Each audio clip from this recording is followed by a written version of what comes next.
Je tiens d'abord à rendre un vivant hommage à ce grand maître qui vient de partir, ça fait à peine un an. J'ai vu mentionner sur le tableau où est mentionné les noms de tous les grands qui ont marqué l'histoire de Bidam. C'est vrai qu'on a mis là-bas Atomo Mbenga. Je tiens à préciser que, étant un front de Bidam, Atomo Mbenga, il y a bien d'autres son nom ésotérique. Il s'appelait Eyene Abaga Marcelin, en tant que natif de Melaine. Et ça, c'est une surprise pour beaucoup de personnes. Il s'appelait Eyene Abaga Marcelin. Moi, je m'appelle Ovono Eyene Simon Pierre. Au niveau initiatique, son nom c'est Atomo Mbenga. Et moi, au niveau initiatique, mon nom c'est Akamanga. Voilà. Bien. Nous allons commencer notre conférence. Le thème que j'ai choisi, c'est le Bitamois et la tradition de l'Iboka. J'ai expressément mis l'Iboka parce que c'est quasiment un nom péjoratif qui a été donné à cet arbre. En réalité, c'est l'Iboka et non l'Iboka. Pour développer ce thème, nous allons d'abord définir le thème lui-même en première partie, succinctement. En deuxième partie, dire ce qu'est la tradition bouddhiste, c'est quoi exactement. En troisième partie, la réticence du Bitamois face à cette tradition. Et enfin, en quatrième partie, nous allons ensemble échafauder une conclusion. Voilà un peu énoncé le plan que je vais adopter pour développer ce thème. Si ça ne trouve pas de contestation par rapport au plan proposé, je peux continuer. Ok, bien. Nous allons commencer par la définition du thème. Lorsqu'on parle du Bitamois, moi personnellement, je ne vois pas que le groupe Ntumu. Là-dedans, vous avez les Haoussa, vous avez des personnes d'autres provinces qui sont venues vivre à Bitam, ça existe, il y en a. Voilà. Il s'agit donc de tout habitant de Bitam. C'est ce que j'entends par le Bitamois. Ensuite, la tradition de l'Iboka. Pardon? La philosophie de l'unité. Exact. Bien. Là, voilà ce que j'entends par le Bitamois. Donc je ne trie pas, je ne dis pas dans tout le monde, non, c'est tout le monde, tous ceux qui habitent à Bitam. Voilà. Le deuxième point de cette première partie, c'est la tradition de l'Iboka. Je voulais juste faire comprendre que cette manière de donner à cet arbre un aspect péjoratif en l'appelant Iboka, il faut changer cela. Il faut changer cela. C'est l'Iboka. Ne lui collez pas un aspect péjoratif parce que c'est une très grande tradition et je vais vous expliquer pourquoi. Prenez l'habitude de l'appeler l'Iboka. Ok, on continue. Maintenant, qu'est-ce que la tradition bouddhiste? Pour développer cette deuxième partie, je vais commencer par l'histoire de la tradition bouddhiste. Comment ça a commencé? Parce que c'est une tradition qui est vieille de plus de 7000 ans. Il y avait une deuxième dynastie pharaonique en Égypte. Et cette dynastie, dans cette dynastie, le pharaon avait entendu parler de ce qu'on appelle les danseurs de Dieu. C'était des personnes qui, lorsqu'elles avaient mangé quelque chose et puis s'habillaient de façon assez étrange, quand ils dansaient, ils arrivaient à prédire l'avenir. C'est comme ça que ce pharaon va lancer un appel collectif, va demander qu'on aille lui chercher ces danseurs de Dieu, qui étaient de Boudom, des Pygmées. On est allé, quand il a lancé cet appel, c'est comme le président de la République, il lancerait un tel appel. Si vous me trouvez telle ou bien telle chose, je vais vous récompenser. Donc les gens se sont mis à la recherche de ces danseurs de Dieu. Les danseurs de Dieu ont été amenés en Égypte, je dis les Pygmées. Et ensuite, effectivement, lorsqu'ils esquissaient leur pas de danse et avaient mangé de leur arbre assez façon, ils prédisaient l'avenir au pharaon, lesquelles prédictions lui permettaient de gouverner son empire. Et naturellement, au bout d'un moment, le pharaon a donné un statut assez particulier à ces Pygmées, assez privilégiés. Beaucoup qui étaient des serviteurs dans les châteaux, d'autres qui étaient des bijoutiers, des suicides. Ils avaient quand même de petites fonctions assez honorables. Et ensuite, cette dynastie va changer. Les Pygmées vont se retrouver très maltraités. Qu'est-ce qu'ils vont faire? Ils vont quitter l'Égypte pour revenir vers la zone de l'Afrique centrale. Et dans leur cheminement, quelques-uns vont rester sur le chemin. Et il y aura un groupuscule de Pygmées qui vont se retrouver à la Ngounié, à côté du fleuve Ngounié. Et là, ils vont rentrer en contact avec 4 premières ethnies réceptrices. Les Massango, les Minchogo, les Pouvi, les Apinji. Voilà les 4 ethnies réceptrices qui vont recevoir les connaissances de la tradition. Maintenant, ces 4 ethnies réceptrices, puisqu'il y avait ce qu'on appelle l'exode rural, les gens qui allaient vers là où se trouvait le travail, en griffe, là où se trouvaient beaucoup plus de personnes, vont rentrer en contact avec les autres peuples bantous, dits bantous. Mais les premières ethnies réceptrices, ce sont ces 4 ethnies-là qui appartiennent au groupe dit bantou. Ensuite, les autres ethnies du Gabon vont aller s'initier chez ces 4 ethnies réceptrices. Maintenant, la tradition va s'adapter aux mœurs, aux habitudes, aux coutumes de chaque groupe ethnique. La tradition s'adaptera aux habitudes des femmes, la tradition s'adaptera aux habitudes des Mienais, la tradition s'adaptera aux habitudes des Kota, ainsi de suite. Ça s'adaptera aux habitudes des Pounou, ainsi de suite.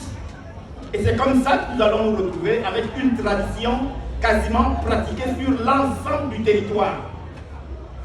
Lorsqu'on regarde, on a le Wellington. Vous avez à Mivoul, on pratique tranquillement la tradition bouddhiste. Vous avez Oyem, vous avez Minzik. C'est un peu réticent, toujours au niveau de Bitak. Maintenant, lorsqu'on continue, oui, merci. Lorsqu'on continue au niveau de l'Ouévido, là-bas c'est versé. Ensuite, on part au niveau de l'estuaire, là-bas c'est versé aussi. Ensuite, on va au niveau du Moyen-Ogoué, versé toujours. Ensuite, on va au niveau de l'Ogoué-Lolo, là-bas c'est pas la peine. C'est versé. Ensuite, on va au niveau de l'Ambounier, c'est versé. Au niveau de la Nyanga, c'est versé. Maintenant, les forêts qui sont entre le Haut-Ogoué et l'Ogoué-Lolo, à l'intérieur là-bas, il y en a aussi la tradition bouddhiste qui se pratique là-bas. Donc, on se retrouve avec une tradition qui se pratique sur l'ensemble du territoire gabonais. Et aucune province ne peut dire que c'est encore exact là. Non. C'est un facteur qui est maintenant intégré à toutes les communautés. Voilà un peu, de façon succincte, l'histoire de la tradition bouddhiste. Comment elle s'est développée et s'est retrouvée entièrement pratiquée sur l'ensemble du territoire. S'il y avait de façon unanime une tradition pour laquelle on peut prendre la décision d'en faire une tradition nationale, ce serait tranquillement la tradition bouddhiste. Parce que Longi, Melan, Andekolongu, on trouve ça beaucoup plus au nord. L'Onchobi, on trouve ça uniquement au Togwé. Et vous avez par province des rites qui ne concernent que la province même. Le seul rite qui est généralisé sur l'ensemble du territoire, c'est la tradition bouddhiste,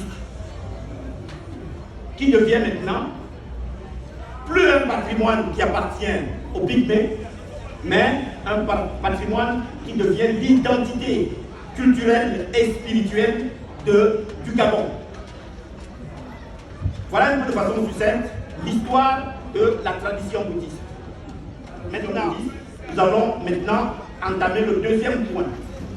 Comment on recherche Dieu au sein de la tradition bouddhiste?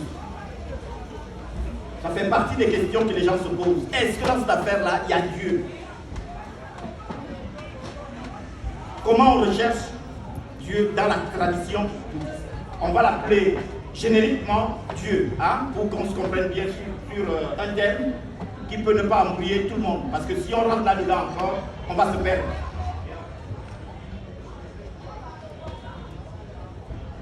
Bien. Comment est-ce qu'on recherche Dieu au sein de la tradition bouddhiste? C'est l'initiation qui nous révèle Dieu au sein de la tradition bouddhiste. Maintenant, l'initiation naturellement passe par des éléments fondamentaux. Le premier élément, c'est l'utilisation des éléments de la nature pour créer des conditions adaptées pour rendre quelqu'un apte à recevoir le bois sacré. Pourquoi? Parce que lorsque quelqu'un vient pour s'initier, vous ne le prenez pas directement, vous le faites asseoir et vous lui donnez le bois. C'est ça qui crée les accidents. Il y a des conditions qu'il faut remplir pour rendre la personne apte à recevoir cette plante, pour éviter des situations inappropriées.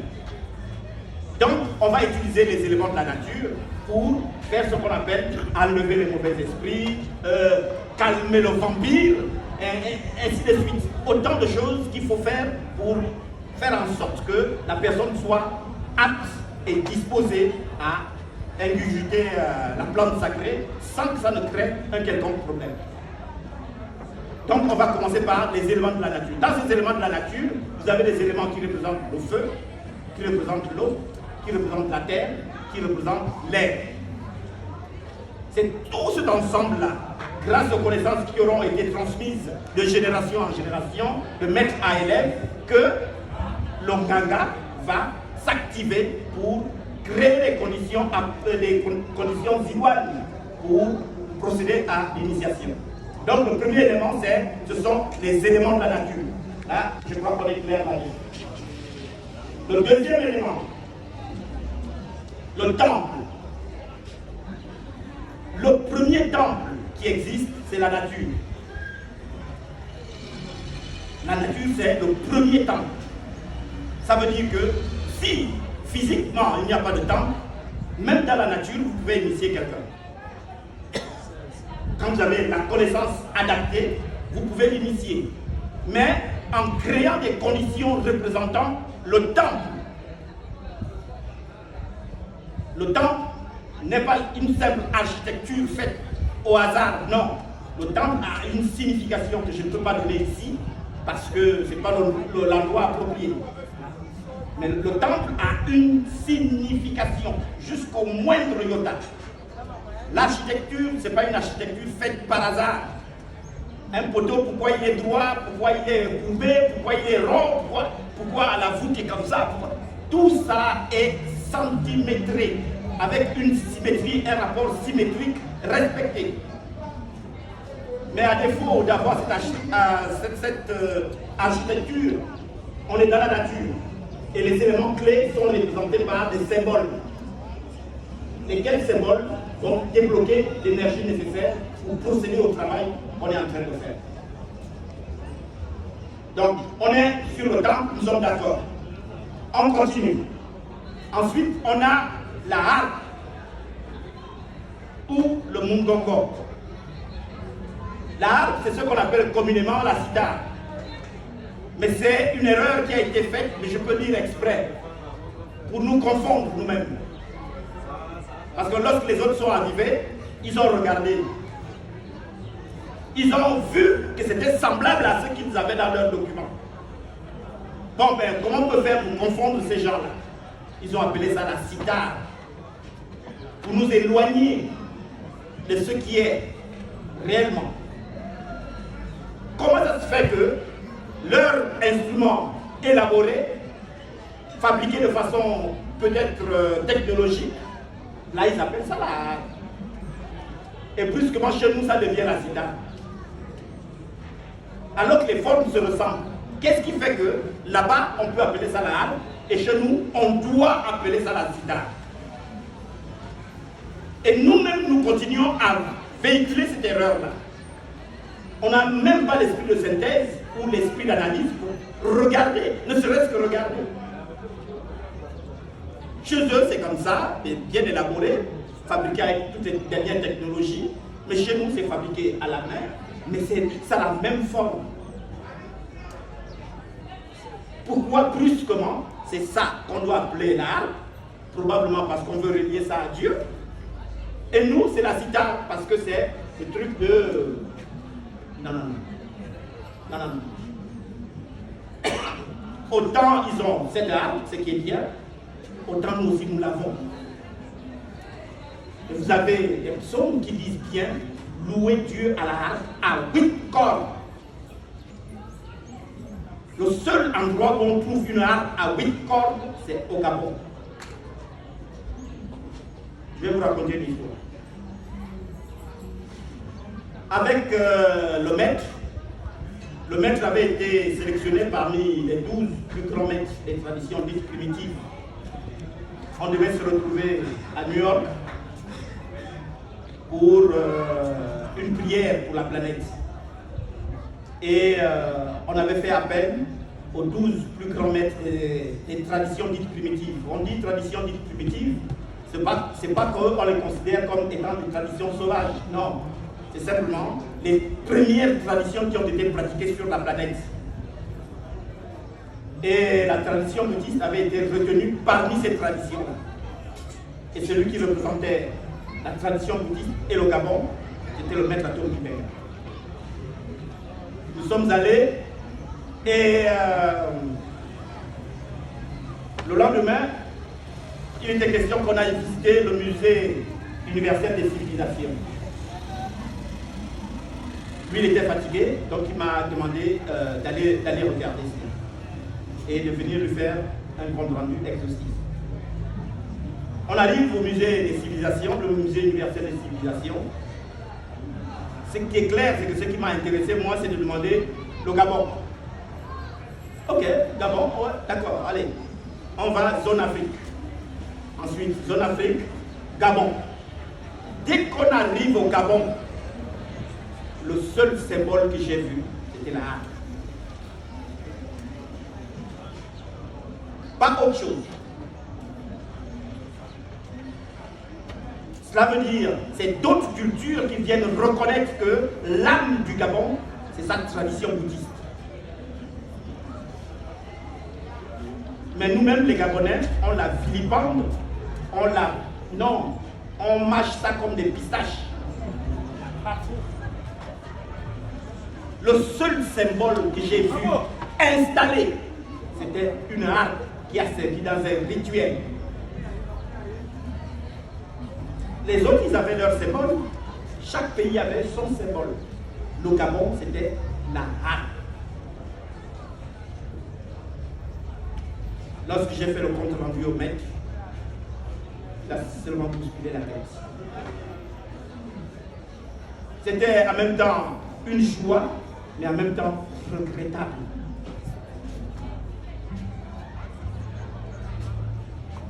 Voilà, donc c'est ici. On l'utilise dans les rituels. Il joue un rôle particulier dans les rituels. Il représente un aspect particulier de l'énergie. L'aspect autre, c'est le mugongo, ou l'arc en bouche. Cet instrument que nous tous, nous connaissons, le mugongo. Une corde, un arc avec une corde, et puis on joue ça grâce, voilà, aux sonorisations et au mouvement des lèvres.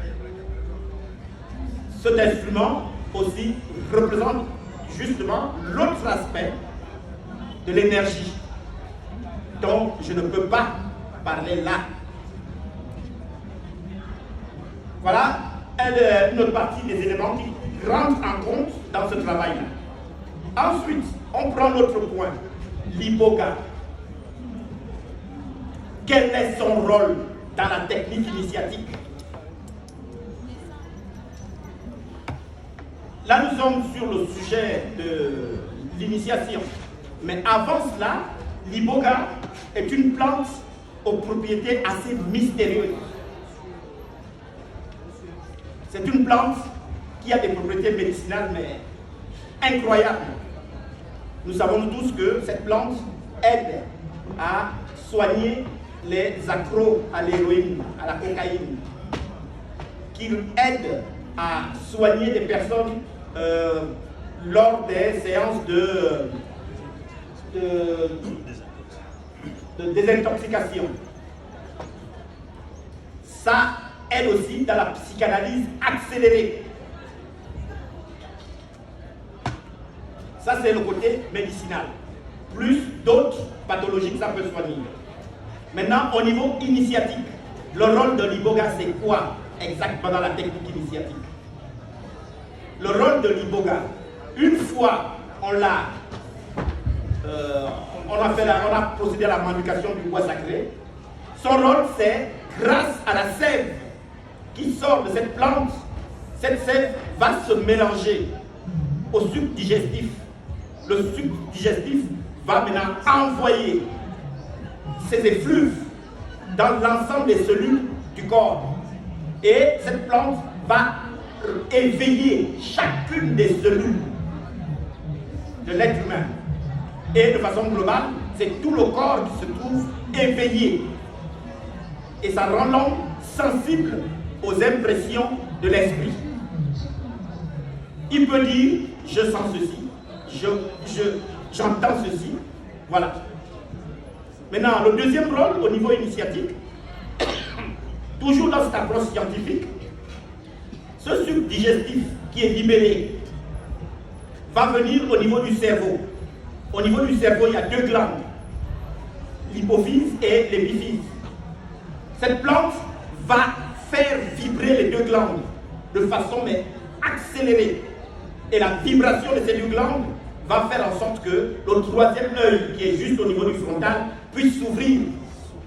Et à partir de là, on peut dire, je vois ceci. Et de votre lit, vous pouvez voir même ce qui se passe au bout du cosmos. Parce que les deux glandes ont tellement vibré et en harmonie, en parfaite harmonie, ces vibrations font en sorte que ce troisième œil s'ouvre.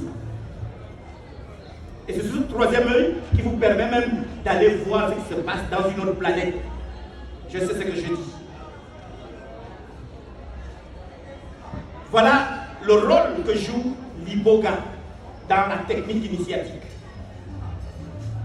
On va passer maintenant à un autre point. Les chants qu'on chante lors des cérémonies, ce sont des paroles invocatoires qui appellent les entités et qui nous ouvrent aussi à certaines entités. Ces chants sont quasi illimités parce que même là où nous sommes là, l'esprit peut m'inspirer sur une chanson. Tout de suite, j'appelle un harpiste, je demande de composer, allez, c'est lancé et c'est rentré dans le répertoire. Donc c'est quasi illimité. Ce sont ces chants-là, structurés d'une certaine façon, vont vous entraîner vers les plans spirituels. Et quand on dit vous entraîner, c'est pas que physiquement ça vous amène, non, c'est l'esprit, ça vous ouvre l'œil de l'esprit. Ça c'est le rôle des chants. Il vous reste 5 minutes. Oui, je vais vite conclure, rassurez-vous. Maintenant, on va passer à la troisième partie. Là, on a rassemblé les éléments qui nous permettent d'aller vers l'initiation, de la faire sans problème.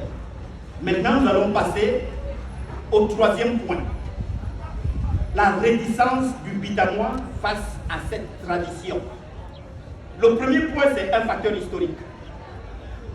Jusqu'à 1975, entre 70 et 75, on cassait encore les temples ici à Bitamois. On les cassait encore. Donc c'est récent. Ça c'est le premier facteur historique. Ensuite, on a les cas de folie. Effectivement, dès qu'on entend que quelqu'un est devenu fou, tout de suite ça fait peur. Oubliant que, en fait, vous tombez sur des gangas qui ne sont pas bien formés. Parce que tout ça là, il faut prendre des dispositions pour que ça n'arrive pas. Ensuite, on a les cas de mort dans les temples. Autant de choses qui font peur à ceux qui veulent aller vers l'initiation.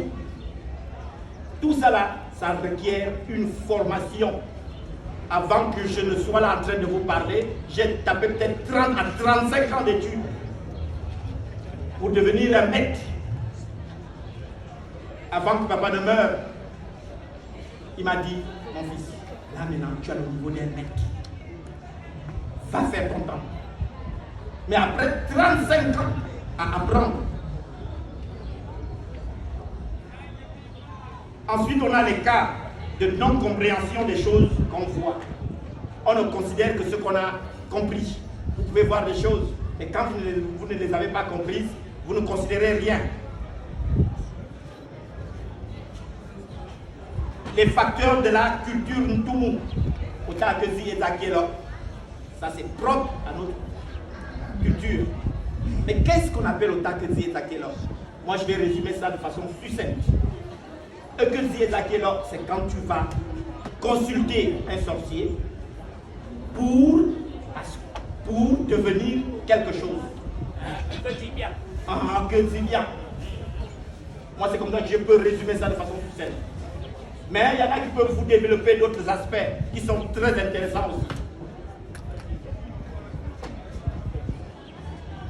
Bon, on va s'arrêter là hein, pour éviter d'aller trop loin. Moi, ce que je peux dire en conclusion, c'est que c'est une tradition qui a de la valeur. Et ce que vous devez savoir, c'est que cette tradition, elle va s'universaliser. Que ce soit avec les femmes de Bidam, ou les Bitamois, ou non, elle va s'universaliser. On est en train de faire la conférence. Voilà, j'ai 2 élèves là, qui viennent d'ailleurs. Et ils viennent d'où vos élèves, maître? Lui, c'est un Suisse d'origine égyptienne qui vient apprendre la science. Ça veut dire qu'en partant de là, il peut aller la pratiquer soit en Suisse, soit en Angleterre, soit en Égypte, chez lui. Et celle-là, c'est une américaine d'origine libanaise. Ça veut dire qu'elle peut aller pratiquer ça aux États-Unis ou au Liban. Mais vous faites honte. Vous faites honte. Vous faites honte. Maître Simon Pierre Lebon, je crois que nous avons été sur cette interprétation des Bitamois. Et je voudrais vous demander d'applaudir. Et pour une petite donner que vous le faites d'applaudir le fils du pape, le maître Simon Pierre Lebon. Parce que ces images vont en nous. Merci beaucoup. Merci beaucoup. Merci beaucoup. Le moment n'est pas encore arrivé. Monsieur Mosui, prenez place. Maintenant, maître Simon Pierre, au volume est désormais à votre disposition. Moi, je crois que l'exposé a été assez clair. Mais j'ai quelques petites questions relatives au contenu de cet exposé. Le conférencier nous a appris que, au départ, c'était des danseurs de Dieu qui pratiquaient ce rite. Et cela a intéressé un pharaon. Et le pharaon a fait appel à eux pour en savoir plus. Peut-être aussi pour universalité, puisque vous voulez, vous avez utilisé le terme. Alors ma question est la suivante, la toute première. L'Égypte dont vous parlez était polythéiste. Les Égyptiens croyaient plusieurs dieux. Le seul pharaon qui a voulu instaurer le monothéisme, c'est Akhenaton. Et il a été stoppé. Alors, quand vous parlez des danseurs de Dieu, il s'agit de quel Dieu? La première question. Dans votre exposé, vous parlez aussi de la tradition du Toum et du Boga.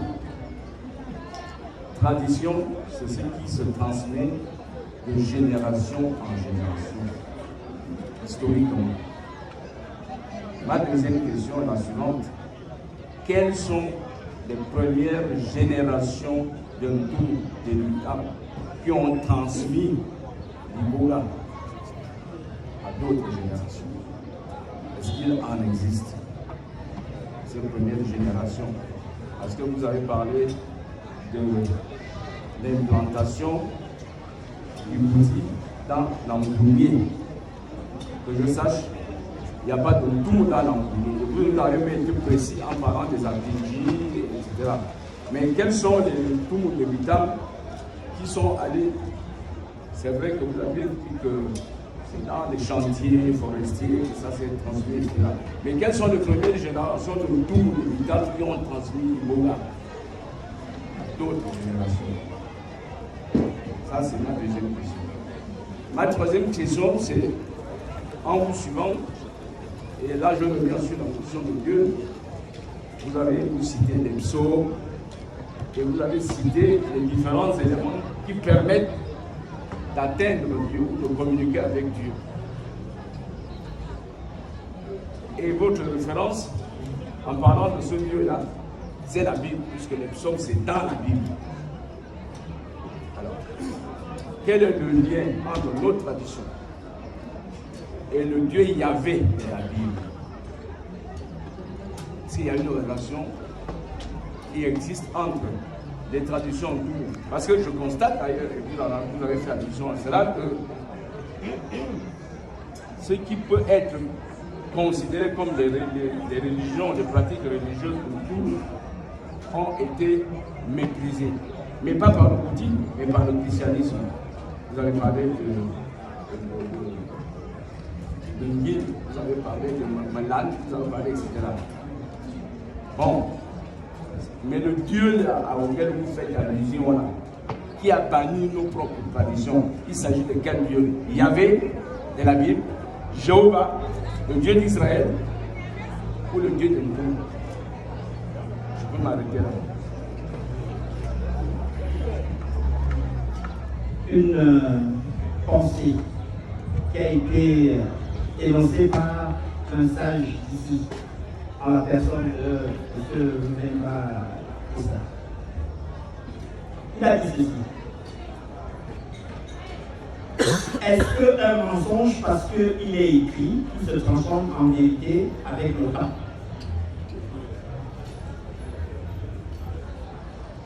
Par ailleurs, est-ce qu'une vérité, parce qu'elle n'est pas écrite, se transforme en mensonge dans le temps? Parce que là, ce dont il parle, il a énoncé un certain nombre d'éléments qui ont été écrits, qu'il a lus. Est-ce que parce qu'il a lu cela, c'est écrit, que forcément c'est une vérité? Ça, c'est une problématique simplement qu'on lance. Non, je n'ai pas énoncé, s'il vous plaît. Je n'ai pas énoncé des vérités. J'ai posé des questions. D'accord. Ce ne sont pas des vérités, les questions ne peuvent pas être des vérités. Ensuite, on va maintenant remettre à César ce qui est à César. Cela veut dire, on a parlé de l'Égypte, n'est-ce pas? Rassurez-vous qu'il y a quelqu'un qui a une bonne culture de chez lui qui va nous répondre.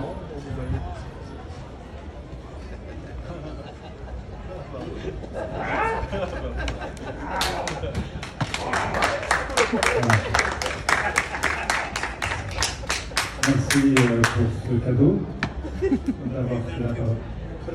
Alors moi c'est Marc Antefaziz Verges Mikhaïl. Je suis égyptien, je suis ex-professeur d'université. J'ai fait beaucoup de recherches sur les relations entre la tradition bouddhiste et l'ancienne Égypte, l'Égypte pharaonique. Alors pour répondre à votre question, l'idée du polythéisme égyptien est une idée qui est colportée par les historiens blancs, chrétiens, et qui est assez fausse et mensongère, dans le sens où elle a été utilisée pour persécuter et dénigrer les cultures autres que la culture européenne. En réalité, le polythéisme n'a pratiquement jamais existé. C'est une mécompréhension de tradition millénaire. C'est-à-dire, Dieu a toujours été reconnu comme étant un, par pratiquement toutes les traditions au monde. J'ai beaucoup voyagé, j'ai beaucoup travaillé au Brésil, en Amazonie, j'ai beaucoup voyagé en Afrique, j'ai beaucoup voyagé en Asie. Je peux vous dire que partout on rencontre la même chose. Des traditions où on a des manifestations du divin qui sont multiples, qui sont reconnues comme des formes multiples de la divinité, une divinité qui est une. Sauf que, dans sa forme unique, la divinité est inconnaissable, est insondable, et donc on ne peut pas en parler, parce qu'on approche de quelque chose d'infini. Alors que le langage humain n'a plus la possibilité de parler de cette chose qui est infinie. C'est en delà des mots et de la conception humaine. C'est pour cela qu'on ne peut qu'en parler à partir du moment où cette chose prend une forme particulière. Et c'est ça que les missionnaires et les historiens chrétiens et les archéologues chrétiens ont appelé le polythéisme. Mais c'est faux, ce n'est pas une réalité. Bon, ça c'est la première réponse à votre question. Le deuxième aspect de la réponse, c'est pour dire que, en effet, il y a une forme, il y a une divinité à laquelle ces danseurs étaient attachés, et c'était le dieu Bès. Le dieu Bès, c'est un dieu qui vient probablement des Akas ou des Bakas, des tribus qu'on appelle Pygmées, et qui est lié au soleil. Maintenant, le soleil a une certaine portée symbolique et il représente souvent la conscience et l'éveil de la conscience humaine. Le soleil se lève, le soleil se couche, représentant la vie de l'homme. Et donc, ces danseurs dansaient pour le lever du soleil, pour l'expansion de la lumière dans le monde et l'expansion de la conscience humaine. Voilà, ça c'est pour répondre brièvement à votre question. Merci.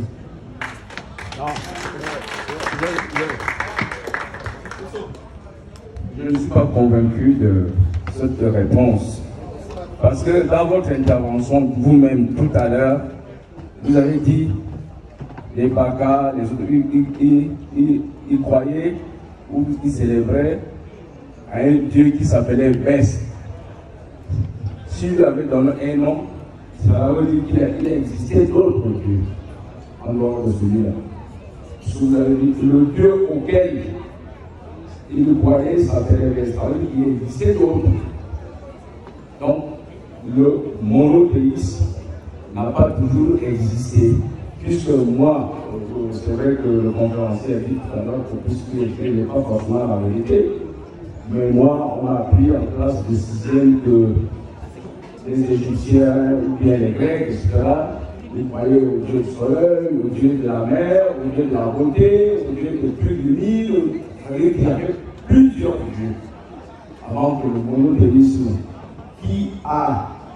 dont le foyer est judaïque et sémite, avant que le monothéisme existe, le polythéisme a existé chez tous les peuples. Donc je crois que... Vous avez fait, vous avez le Je crois qu'il n'y a pas de polémique. Notre ami égyptien a dit que c'est le Dieu qui se manifeste sous plusieurs formes. Voilà. C'est une manifestation. Dieu se manifeste sous La plusieurs multiplicité formes. dans l'unité. Ce n'est pas vrai. Nous allons passer la parole. Nous allons passer la parole à Maître Libéga. Calmez-vous, pas de passion. Chacun aura son temps de parole. Pas de passion. Bon, Maître Libéga, vous avez la je parole. vous remercie. C'est bon, c'est un professeur de philosophie. J'ai la tremblote. Hein, la tremblote Vous pouvez vous asseoir. du vieillissement.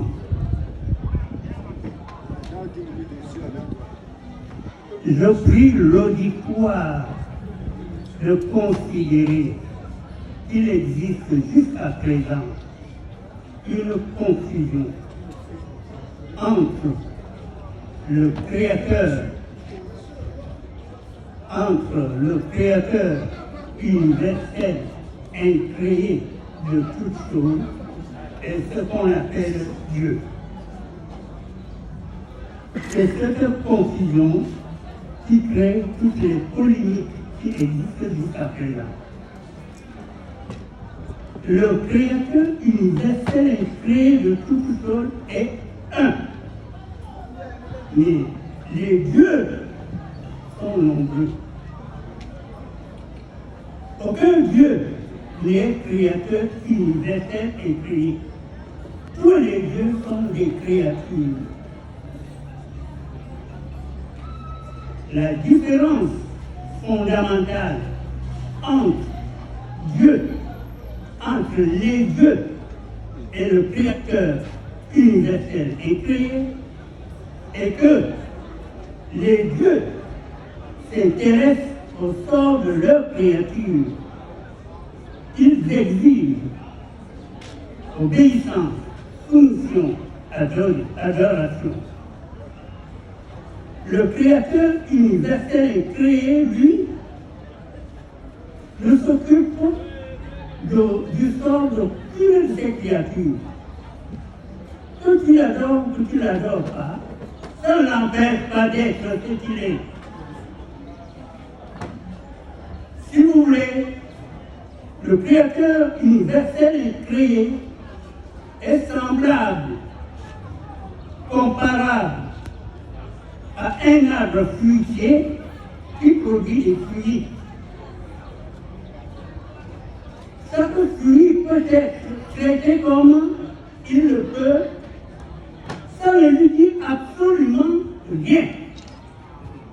Tandis que Dieu exige qu'on se soumette systématiquement à ses ordres. C'est cette confusion que je voudrais que vous évitiez. Il ne faut plus confondre le Créateur universel et créé de toutes choses. Comment on l'appelle C'est-à-dire tout ce qui est bon comme de tout ce qui est mauvais. Les dieux, au contraire, sont supposés être les êtres parfaits. Le Créateur universel et créé est un être imparfait, qui est soumis à tous les besoins imaginables. Je n'ignore pas le nom et mon fils. C'est Je dis, je n'ignore cette pas le nom et précision que j'ai tenue à faire. Vous savez, je pense que on est là pour une conférence qui doit accoucher de quelque chose qui nous amènera à comprendre. Hein? Tout à l'heure, je vous ai dit, on va prendre Dieu comme en griffe, comme élément commun. Parce que si on rentre dans la définition de la notion de Dieu, on va se perdre. Je vous ai dit ça tout à l'heure. Hein? Donc ne rentrons pas dans ce débat-là qui va nous perdre tout au contraire. Hein? Nous sommes là, on veut comprendre la tradition bouddhiste, on veut avoir plus d'informations là-dessus, on veut savoir si réellement on tient le bon bout pour aller vers la recherche.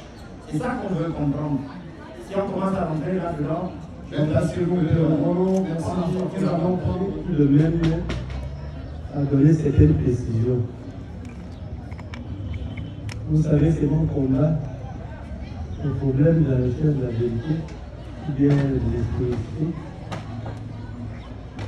Nous avons un problème de terminologie. Les noms.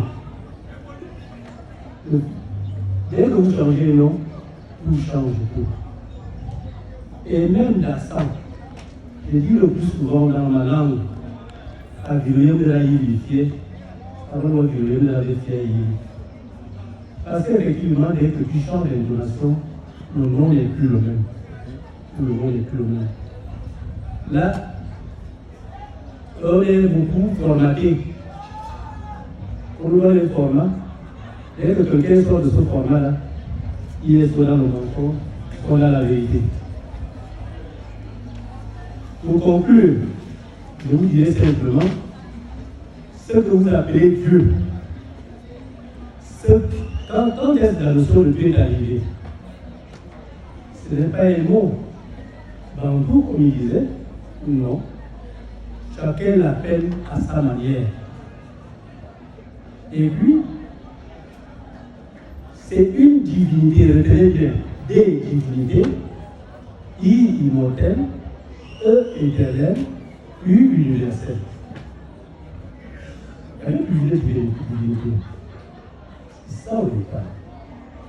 Et cette divinité immortelle, éternelle et universelle, c'est le nom qui est propagé partout. Et chacun dans sa langue, on ne dit même pas technique, dans sa langue, l'appelle autrement. Moi, je l'appelle Eyo. Je l'appelle Eyo, et quand il commence à porter l'univers, je l'appelle, je lui donne un nom de me parce qu'il porte. Et après, on dit qu'effectivement, il aime me parce qu'il crée. Quand il commence à créer. Ce sont les traditions, ce sont les langues. Nous n'appliquerons pas là-dessus. Merci Marcelin. Nous allons passer là. Et c'est un débat qui ne s'arrête pas ici. Nous allons continuer ce débat. Il est passionnel ce débat sur le wiki. Alors Marcel. Merci. Je veux adresser au conférencier. Quand il a terminé son propos, en fait, il a dit honte et à plusieurs reprises. Une façon de révéler la population d'Amos. Il a au départ circonscrit. Moi, je voudrais dire un peu quelque chose à ce sujet, en ce sens que, est-ce que le politique, en fait, dans ce problème, ce n'est pas la visibilité? Tout simplement pourquoi?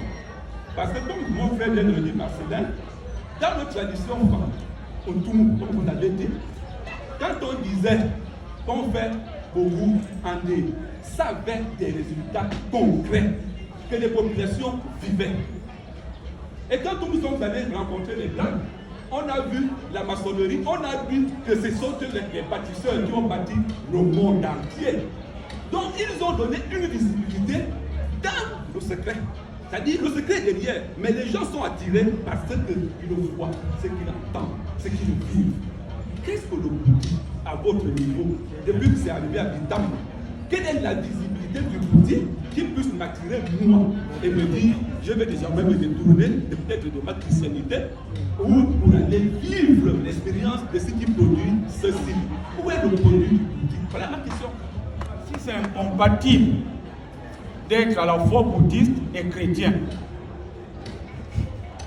je ne sais pas si le mec m'a suivi. Je voudrais savoir si c'est incompatible d'être à la fois bouddhiste et chrétien. Merci, monsieur Béga. Bien. Pour la première question, vous savez, ce n'est pas de tout dont on parle dans une conférence. Hein? Vous avez pris des exemples dont je peux vous dire que le maître Atom Benga avait beaucoup à dire dans son cœur.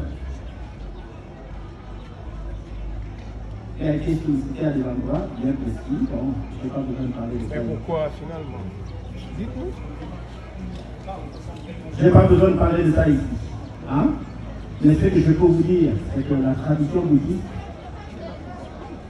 si vous voulez apprendre comme étant ce qui vous amène à être riche matériellement, effectivement, ça posera problème. Hein? Ça posera problème. Mais c'est une source d'énergie qui peut vous amener à être meilleur dans votre domaine. Si vous êtes médecin, ça peut vous aider à être un meilleur médecin. Si vous êtes cordonnier, ça peut vous aider à être un meilleur cordonnier. Si vous êtes charpentier, ça peut vous aider à être un meilleur charpentier. Pourquoi? Parce que vous êtes en contact avec une source d'énergie qui peut vous inspirer. Mais si de cette cordonnerie, vous pouvez devenir riche, et que c'est prévu dans votre destin, vous devenez riche. Mais la sujet, c'est pas ça systématiquement au fait que nous allons adhérer à la transition politique pour devenir riche. Non. Il faut bien nuancer ces choses-là. Hein? S'agissant maintenant des autres ordres de fraternité, de religion et consorts, la tradition bouddhiste n'est pas une religion dans le sens dogmatique du terme. La tradition bouddhiste peut être considérée comme une religion dans le sens de relier l'homme à l'énergie. Dans ce sens-là. Mais dans le sens dogmatique, non. Alors, qu'est-ce qui va se passer? Cette tradition bouddhiste va aider chacun dans sa religion, dans sa tradition, dans son mouvement spirituel, à mieux comprendre sa religion, sa secte, son mouvement spirituel. Ça, la tradition bouddhiste va le faire. Donc, même pour bâtir, s'agissant de bâtir, la tradition bouddhiste est capable d'inspirer des gens pour bâtir. Et qu'est-ce que vous en savez? Peut-être que beaucoup de ces grands bâtisseurs-là, ce sont des initiés à la base. Ce sont des initiés à la tradition bouddhiste à la base. Je peux vous en citer. Mais on n'est pas ici pour parler de la vie privée des gens. Il y a des choses dont on ne parle pas quand on est dans les conférences. Une compatibilité entre christianisme et bouddhisme. Je complète ce que Maître vient de dire en disant, je complète en disant, il ne faut pas confondre religion et spiritualité. La spiritualité est une chose, c'est-à-dire la recherche de la relation de l'être qui est avec l'esprit qui peut t'aider dans tout ce que tu fais comme maître au monde vient de le dire. Vous-même, vous êtes fonctionnaire ou bien vous êtes ingénieur. Quelle que soit la fonction que vous exercez, quand vous l'exercez en vertu de l'esprit qui connaît mieux ce que vous faites, là vous l'exercez avec une performance extraordinaire. La tradition bouddhiste ne vous apporte pas des richesses matérielles. Elle vous apporte le pouvoir, la capacité de mieux faire ce que vous faites dans l'exercice de vos fonctions, quelle que soit la fonction considérée. Même si vous êtes balayeur, si l'esprit qui sait ce que c'est que balayer s'associe à vous, votre manière de balayer sera extraordinaire. C'est pourquoi je me suis déversé dans un autre domaine. Là où je suis rosicrucien. Je suis bouddhiste également. Il n'y a pas incompatibilité. Seulement, dans le christianisme, on vous apprendra à mieux vous comporter moralement. On peut se référer aux 10 commandements. Si vous les appliquez au quotidien, c'est très bien. C'est une bonne chose. Mais ça ne suffit pas. Ça ne suffit pas parce que on reviendra sur le connaître toi-même. Or, le christianisme ne peut pas vous l'apporter. Le connaître toi-même sera su ou vécu dans d'autres domaines parce que vous allez au-delà de la simple évangile. Vous allez au-delà.